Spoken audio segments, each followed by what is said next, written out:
Welcome to the YouTube channel, Contact Center Knowledge Hub, your one-stop solution for expert guidance, best practices, and actionable knowledge in the world of contact centers. Explore, learn, and enhance contact center skills. Let's learn about polynomial regression in forecasting in depth.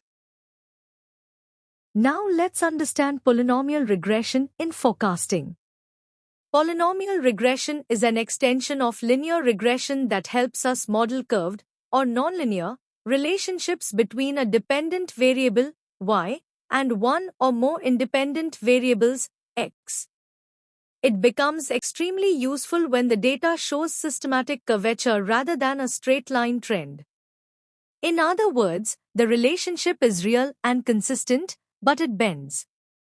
In simple linear regression, we use a straight line equation, y hat equals a plus b times x. That works well when the effect of x on y is constant across all values. But in many contact center patterns, the effect is not constant. For example, after a certain point, higher volume can cause HT to rise faster due to congestion, or marketing spend may show diminishing returns. That's where polynomial regression helps. Polynomial regression allows equations like y hat equals a plus b1x plus b2x squared plus b3x cubed, and so on, up to bdx to the power d. Here, d represents the degree of the polynomial. A degree of 2 models a simple curve. A degree of 3 can model more complex bending and turning.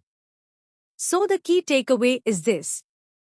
Polynomial regression still uses regression logic, but it adds powers of x so the model can capture curvature, making forecasts more realistic when patterns are not straight lines. Let's talk about why polynomial regression is so useful in real-world business forecasting, especially in contact centers. In operations, data rarely moves in a perfectly straight line. Most of the time, performance and demand follow curved patterns. They rise fast, slow down, flatten out, or accelerate at certain points. For example, think about learning curves. When a new team starts, improvement is quick at first, then the gains gradually flatten over time.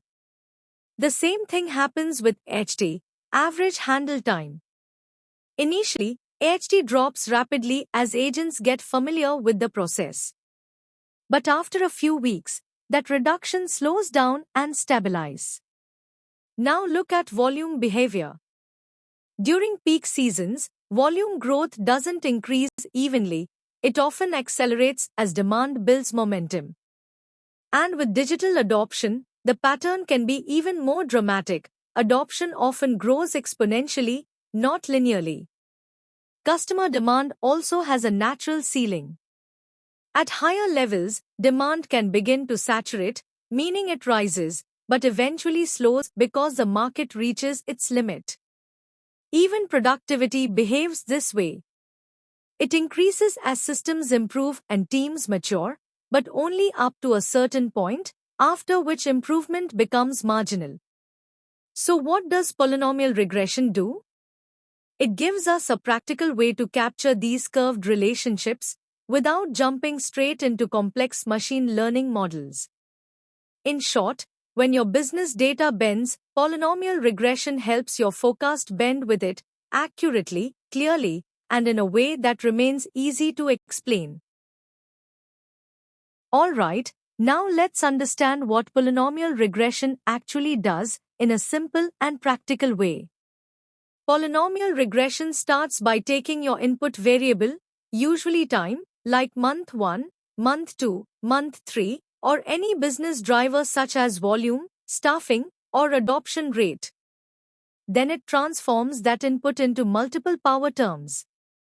So instead of using only x, it also uses x squared, x cubed, and so on, like x superscript 2, x superscript 3. Now here's the key point. Even though the curve looks nonlinear, the model still uses linear regression mechanics. Why? because the coefficients, like b1, b2, b3, are still combined in a linear way. So the model is linear in parameters, meaning the coefficients are solved using the same linear regression approach. But the shape of the relationship becomes nonlinear because those x powers bend the line into a curve. As a result, polynomial regression can fit a smooth curve to historical data instead of forcing a straight line trend. And once that curve is fitted, you can use it to forecast future behavior, especially when the business pattern is clearly nonlinear. So remember this one-liner. Polynomial regression is linear in parameters but nonlinear in shape. That's why it's such a powerful, middle ground model, more flexible than a straight line, but still simple and explainable. Now let's look at the general form of polynomial regression. This is where the curve actually comes from. First, notice the symbol y-hat, that simply means the predicted value. So whenever you see y-hat, think model forecast or model output. For a degree 2 polynomial, also called a quadratic model, the equation is y-hat equals a plus b1 times x plus b2 times x squared. Here is the intercept, and b1 and b2 are coefficients the model learns from historical data. The x squared term is what introduces curvature, so the relationship can bend instead of staying a straight line. Next, for a degree 3 polynomial, also called a cubic model, we add one more term. Y-hat equals a plus b1 times x plus b2 times x squared plus b3 times x cubed. That x cubed term gives the model even more flexibility, so it can capture patterns like an initial rise, then a slowdown, or a dip followed by recovery. And the key takeaway is this. As you increase the degree, going to higher powers, your curve can become more complex. That can improve fit, but it also increases the risk of overfitting, so degree selection should always be validated.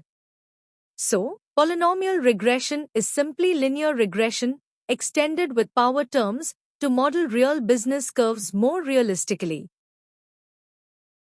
Now let's understand when polynomial regression is the right forecasting choice, especially in contact center and business operations. Use polynomial regression when the trend is curved, not straight. In real life, many metrics don't move in a perfect line. For example, contact volume may increase slowly at first, then rise rapidly during a growth phase, and then slow again as demand stabilizes. That bend in the trend is exactly where polynomial regression performs well. Second, use it when behavior follows saturation, acceleration, or decay. A good example is AHT during an automation rollout. Initially, AHT can drop sharply because processes become faster. But after the biggest gains are captured, the improvement slows down and eventually plateaus. That's a classic nonlinear pattern. Third, polynomial regression is ideal when you need medium-term forecasting. It typically performs best over a short to mid-horizon, where the curve continues in a realistic way without drifting too far from the observed data. Next, use it when the data shows a U-shape or an inverse U-shape. These patterns are very common in contact centers. For example, productivity may rise with experience, peak, and then stabilize, or occupancy may increase up to an optimal point and then decline if workload becomes too intense. And finally, choose polynomial regression when you want transparent explainability. Because even though the curve is nonlinear, the model remains mathematically understandable. You can still explain the logic using coefficients and curve behavior, unlike many black box machine learning models. So the bottom line is, when your business trend bends and you want a forecast that's both flexible and explainable, polynomial regression is a strong choice. Now let's cover an equally important topic, when you should not use polynomial regression. First, Avoid polynomial models when there is strong seasonality. Polynomial regression cannot naturally represent repeating cycles like weekly, monthly, or festival-driven patterns. So if your data has clear seasonal waves, a better choice is SARIMA or seasonal regression, which are designed to model cycles. Second, don't use polynomial regression for long-term forecasting. Polynomials behave well inside the range of your historical data, but outside that range, they can become unstable. High-degree curves may explode upward or collapse downward, producing unrealistic forecasts the further you project into the future. Third, avoid it when you only have a few data points. Polynomial regression needs enough history to learn the curve reliably. A simple rule of thumb is, you need 2-3 times more data points per degree. So if the dataset is small, the model may overfit and become unreliable. And fourth, polynomial regression is not ideal when the data has discontinuities, meaning sharp jumps or step changes. For example, sudden policy shifts, a system outage, a major pricing change, or a new vendor transition. In those cases, splines or piecewise models usually perform better because they can model different behaviors before and after the jump.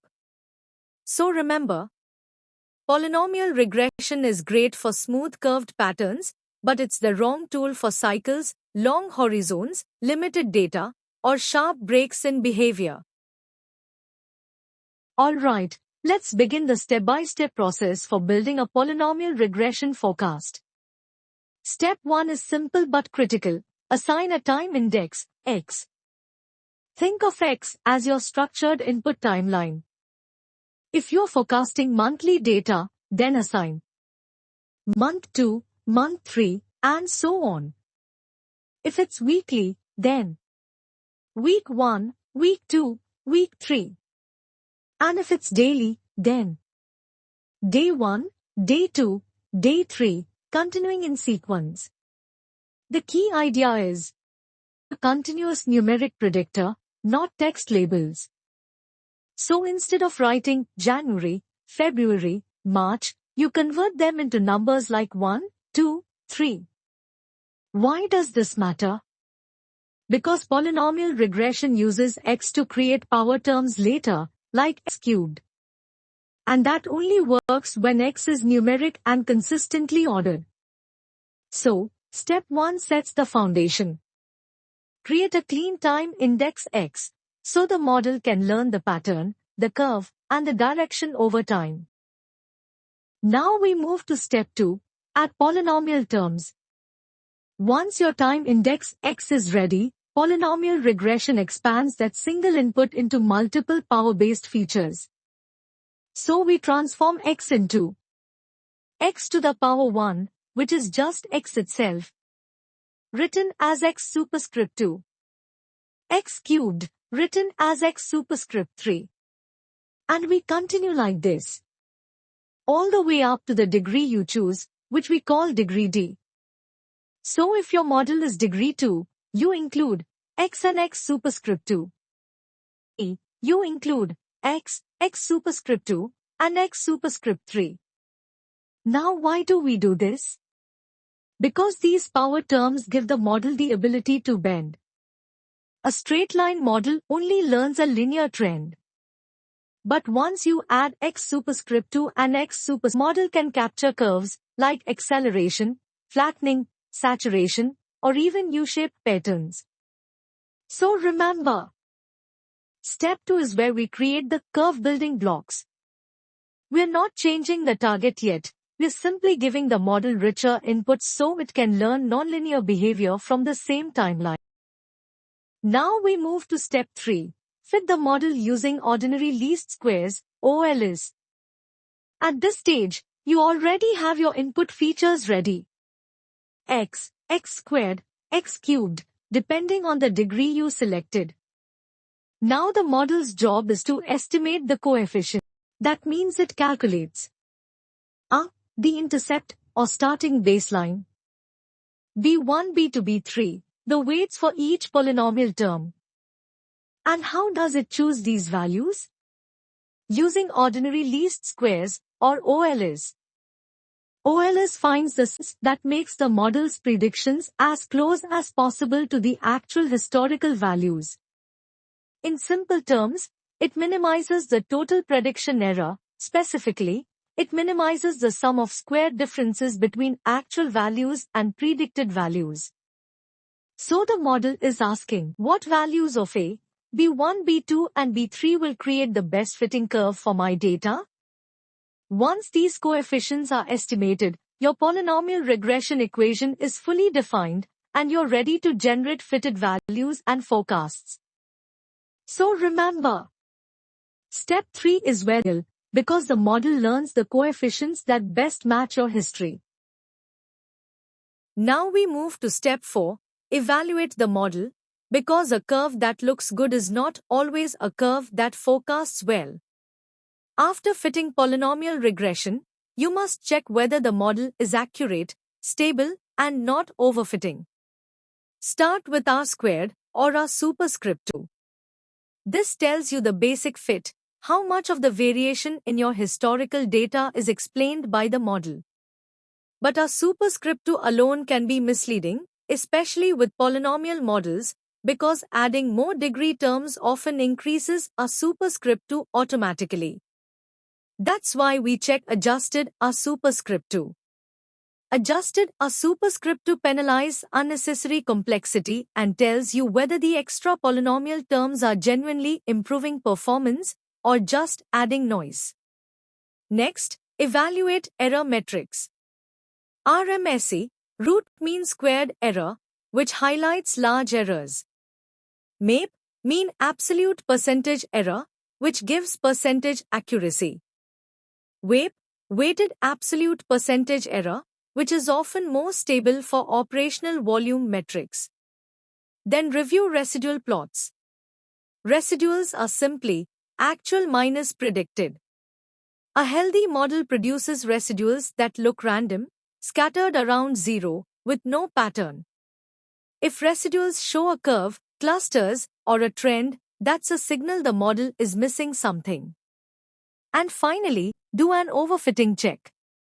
If the model performs extremely well on training data but poorly on unseen data, the polynomial degree may be too high. So remember, step 4 is about proving the model is trustworthy, not just well-fitted. Good forecasting requires accuracy, stability, and strong generalization. Now we move to step 5, forecast. Once your polynomial model is trained and your coefficients are finalized, forecasting becomes straightforward. For any future time period, you first assign the future x value, for example, month 13, month 14, month 15, continuing your time index. Then you compute the predicted value y hat using the full polynomial equation. Y hat equals a plus b1 times x plus b2 times x squared all the way up to bd times x to the power d. So the logic is simple.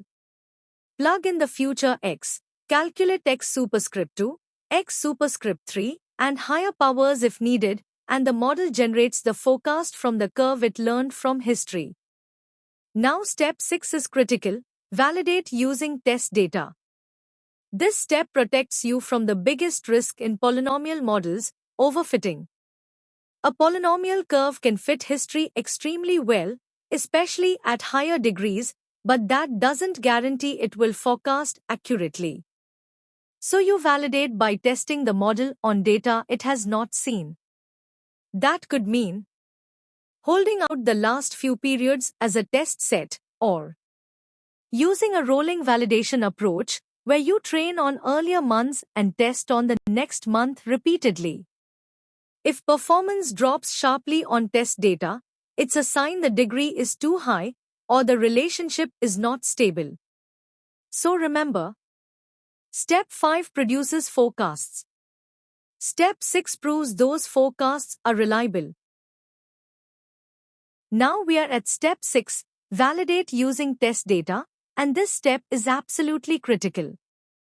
Because polynomial regression can fit historical data very closely, especially when the degree is high. But a perfect fit on history can be misleading. It may simply mean the model has memorized noise, not learned the true pattern. That's what we call overfitting. So to prevent that, we validate the model on test data the model has not seen during training. A simple approach is to split your dataset. Use earlier periods for training and keep the last few periods as a test set. Then compare predictions versus actuals on the test set using the same accuracy metrics, like RMSE, MAPE, or WAPE. Even better, you can use rolling or walk-forward validation. Train on month 1 to month 9, test on month 10. Then train on month 1 to month 10, test on month 11, and repeat. This shows whether the model remains stable as time progresses. If validation accuracy is strong, you can trust the model.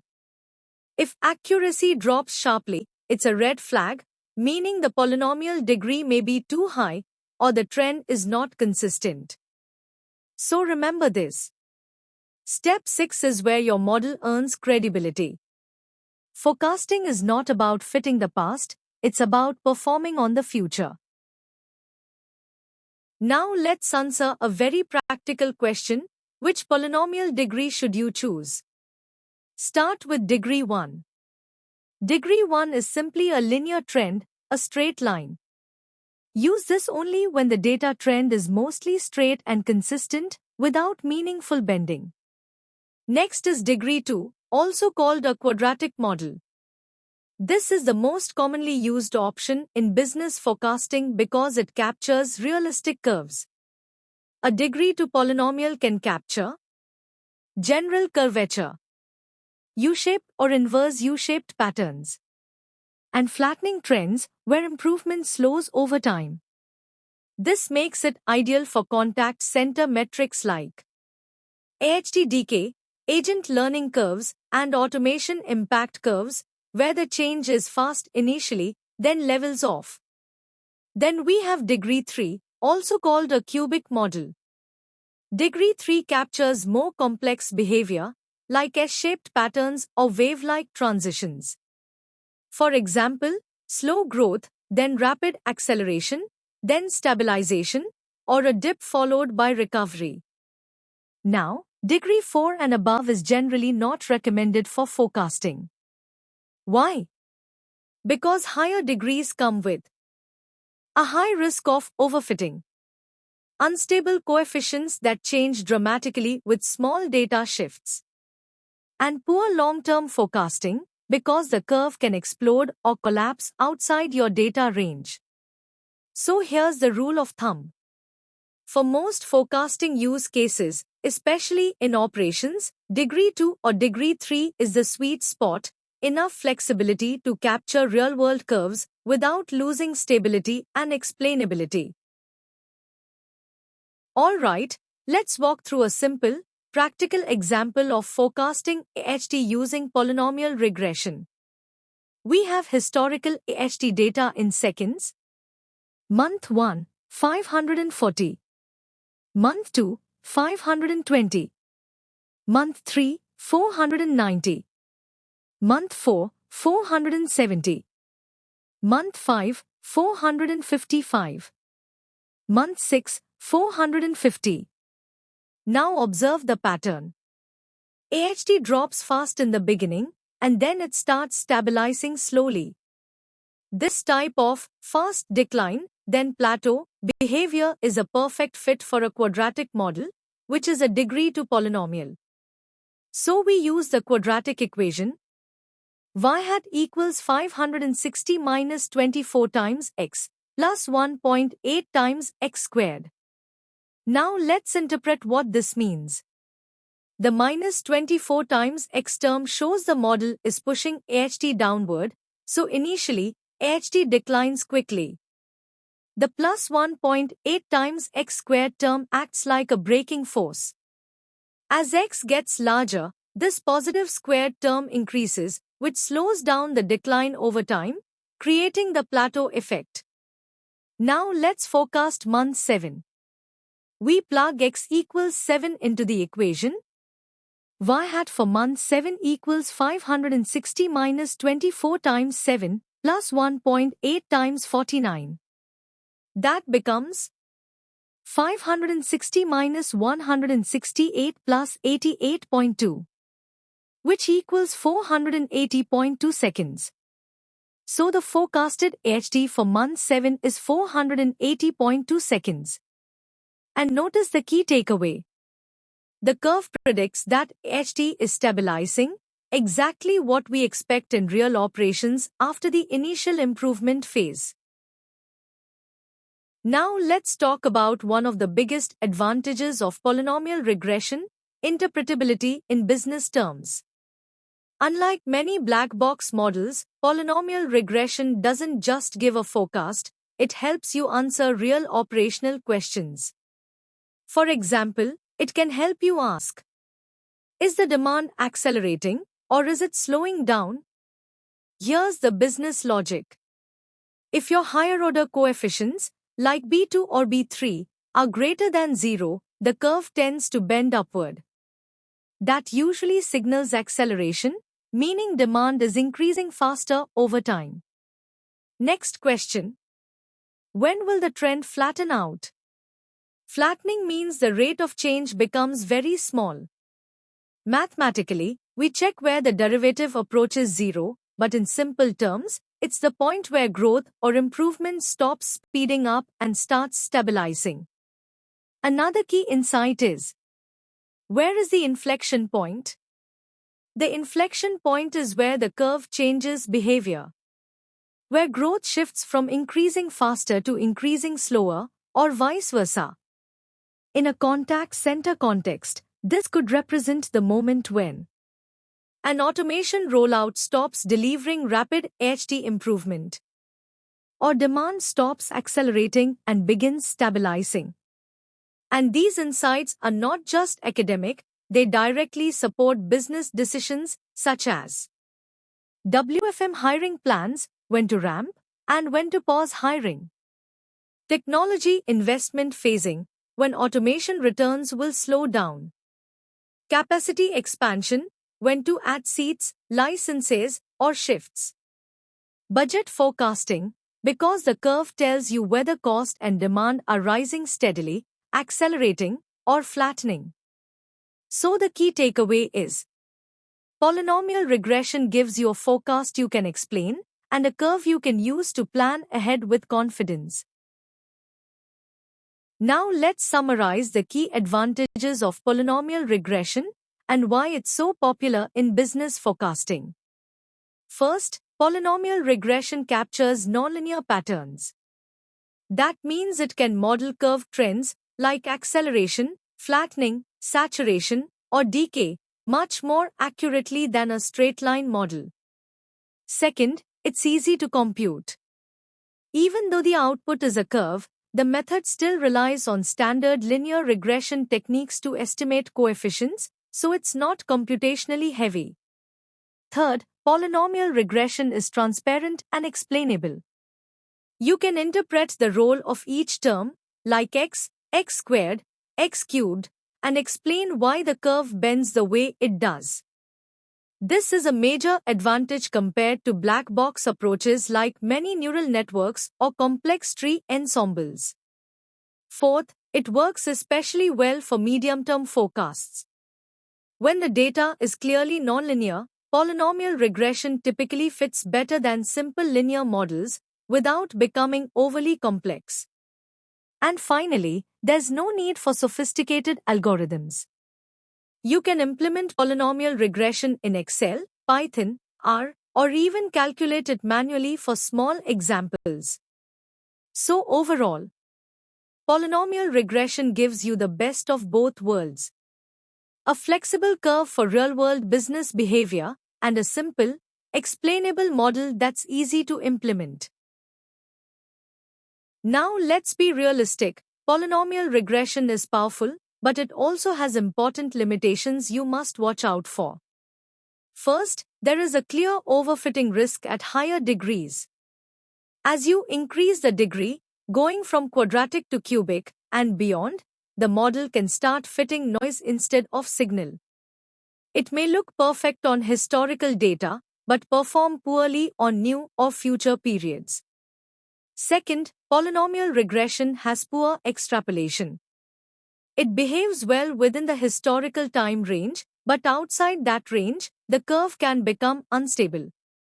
Forecasts may explode upward or collapse downward, especially with higher degree terms, creating unrealistic long-term predictions. Third, it is still not a true nonlinear model in the machine learning sense. It can only represent curves that are polynomial-shaped. So if your data behaves in cycles, sudden jumps, or complex nonlinear relationships, polynomial regression may not capture it correctly. Fourth, it is sensitive to outliers. Just a few extreme values, like a one-time outage, a sudden campaign spike, or data errors, can pull the curve away from the true underlying trend and distort your forecast. And finally, polynomial regression often requires scaling for large magnitude variables. Because when you square or cube x, the values grow very quickly. So for large time indexes or large numerical predictors, scaling helps keep the math stable and prevents the higher power terms from dominating the model. So the key takeaway is this. Polynomial regression is excellent for smooth, curved trends, but you must control degree, validate properly, manage outliers, and scale inputs to keep forecasts reliable. Now let's look at how polynomial regression becomes even more powerful when you combine it with other techniques. First, pair it with time series models. A common approach is Aramax with a polynomial trend, where the polynomial captures the long-term curve trend, and ARIMA handles autocorrelation and short-term dynamics. You can also use SARIMA with trend regresses, where SARIMA captures seasonality and cycles, while polynomial terms explain the underlying nonlinear trend. Second, use regularization. Techniques like Ridge and Lasso help control complexity. They shrink or eliminate unnecessary polynomial terms, so you keep the model stable and reduce overfitting. Third, consider splines, which are piecewise polynomials. Splines are especially useful when your data has multiple phases. For example, a sharp improvement during rollout, then a stable plateau, then another shift due to a new policy. Splines can model each phase smoothly without forcing one global curve. Fourth, use low-S or low-S smoothing. These methods do non-parametric curve fitting, meaning they don't assume a specific equation form. They're great for revealing the underlying shape of noisy operational data before you commit to a polynomial degree. And finally, you can extend into machine learning. Models like decision trees, XGBoost, and neural networks can automatically approximate polynomial-like curves, often with higher flexibility, especially when there are multiple drivers, interactions, and nonlinear effects happening at the same time. So the takeaway is, polynomial regression is a strong foundation on its own, but when combined with time series methods, regularization, splines, smoothing, or machine learning, it becomes a highly scalable forecasting toolkit for real business operations. Let's wrap up with the key takeaways on polynomial regression. Polynomial regression helps us model nonlinear, curved trends by using powers of x, like x, x squared, x cubed, and so on. That's why it's ideal for forecasting business metrics that accelerate, decelerate, or stabilize, patterns we see all the time in contact centers. In practice, the most commonly used degrees are degree 2, the quadratic model, and degree 3, the cubic model. They provide enough flexibility to capture real curves without becoming unstable. However, we must always be careful. Overfitting increases sharply as the degree gets higher.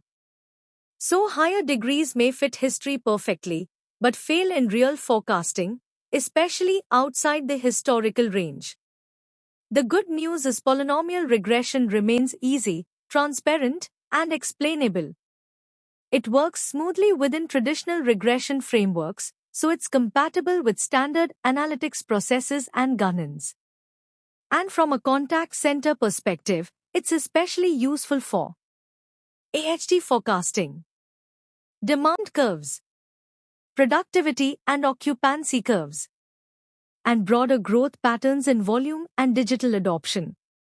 So the bottom line is, polynomial regression is a practical, explainable way to forecast real-world curves, simple enough to implement, and powerful enough to capture the patterns that straight-line models miss. Thanks for watching my YouTube channel, Contact Center Knowledge Hub. If you found this helpful, don't forget to like, share, and subscribe for more insights. See you in the next video.